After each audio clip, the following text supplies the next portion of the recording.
국세청에서도 칼을 빼들고 전수조사를 진행한 것이죠. 상계 처리하는 것을 부인하고 있는 실정입니다. 지난번에는 기업에서 특허를 활용해서 굉장히 많은 혜택들이 있다는 걸 좀 알게 됐는데요. 그 중에서도 가장 많은 혜택이 있는 유상양수도, 특허권을 활용한 유상양수도를 통해서 많은 기업들이 혜택을 누리고 있다 보니까 너도나도 이렇게 무분별하게 이 혜택들을 활용하는 기업들이 좀 늘어나다 보니까 해당 사항이 없는데도 불구하고 기업에서 이걸 활용하고 있는 기업들도 있다고 들었어요. 그런 기업들 때문에 전수조사도 나오고 이런 사례들이 좀 일어나고 있다고 하는데 실제로 사실인가요? 네, 정말 맞는 말씀이십니다. 네. 이 너무 무분별하게 이 세무적으로 많은 혜택이 있다 보니까 진행이 됐던 것이 사실이고요. 네. 실제로 소명 자료를 제대로 제출하지 못해서 부인당한 사례들도 참 많았습니다. 그러니까 어떤 소명 자료, 뭐에 대한 전수조사 이런 거예요? 네, 그 점을 알아보기 위해서 한 가지 케이스를 같이 살펴볼 건데요. 부산국세청에서 실질적으로 이 특허권 유상 양수도를 한 기업들을 대대적으로 전수조사한 일이 있었습니다. 그 중에 우리 기업도, 우리 고객사로 있는 기업도 그 대상에 포함이 됐었는데요. 그 기업 같은 경우에는 어떤 사례였냐면 특허권 유상 양수도를 한 뒤에 가지급금을 상계 처리하고 법인 자금을 인출한 건으로 소명자료 요청이 나왔었습니다. 그러니까 업무와는 무관한 특허를 내고 나서 이거를 그냥 가지급금을 상계 처리하려는 목적으로만 활용했다 뭐 이런 의도로 보여져서 국세청에서 이거를 적발했다는 거죠? 네, 맞습니다. 이런 합리적인 의심을 할 만한 케이스들이 많았기 때문에 국세청에서도 칼을 빼들고 전수조사를 진행한 것이죠. 그럼 국세청에서는 과연 어떤 부분들을 중점적으로 봤을까요? 저희 고객사에서 입수한 한 가지 자료를 통해서 그 점을 좀 알아보도록 하겠습니다. 지금 자료 화면을 보시게 되면 아까 말씀드린 무형자산 대상액 부적정권을 지금 보실 수 있는데요. 제출하라고 소명자료를 요구한 것이 총 9가지 내용입니다. 이 중에서 중요하게 보셔야 될 것 5가지에 대해서 좀 말씀을 드릴까 합니다. 그러니까 대대적으로 전수조사가 나왔을 때 우리 기업은 실제로 이렇게 특허와 이 기업의 매출하고도 상관관계가 있고 그리고 대표님이나 혹은 이 임직원들이 특허를 개발해서 낸 거다라는 거에 대한 증명을 말씀하시는 거죠? 네, 그런 내용들도 당연히 포함이 됩니다. 네, 첫 번째로 여기 나와 있는 내용은 특허 양수도 계약서와 감정평가서를 준비하라고 되어 있는데요. 네.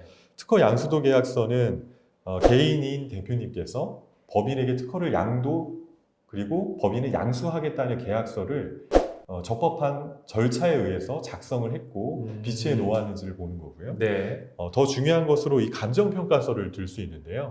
많은 대표님들이 이 특허의 가치를 산정할 때 세무사와 상담을 하셔서 네. 기장세무사에게 이 내용을 맡기시고 제대로 된 절차를 밟지 않고 진행하시는 경우들이 있었습니다. 네, 하지만 그렇게 해서는 안 되겠고요. 제대로 된 감정평가사에게 의뢰를 하셔서 이 기술력이 어느 정도의 가치가 있는지를 평가를 받으시고 그거를 증거 자료로 남겨놓는 것이 아주 중요합니다. 그렇군요. 네. 그리고 두 번째로 또 중요하게 볼 수 있는 것이 대금 지급을 어떻게 했는지 그것을 증빙하는 자료가 아주 중요합니다.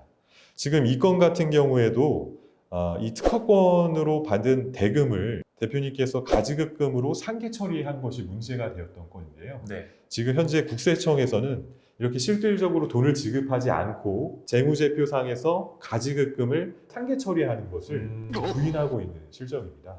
그렇군요. 그래서 실질적으로 법인에서 대표님에게 돈을 직접 지불을 해야 되는 것이죠. 네네.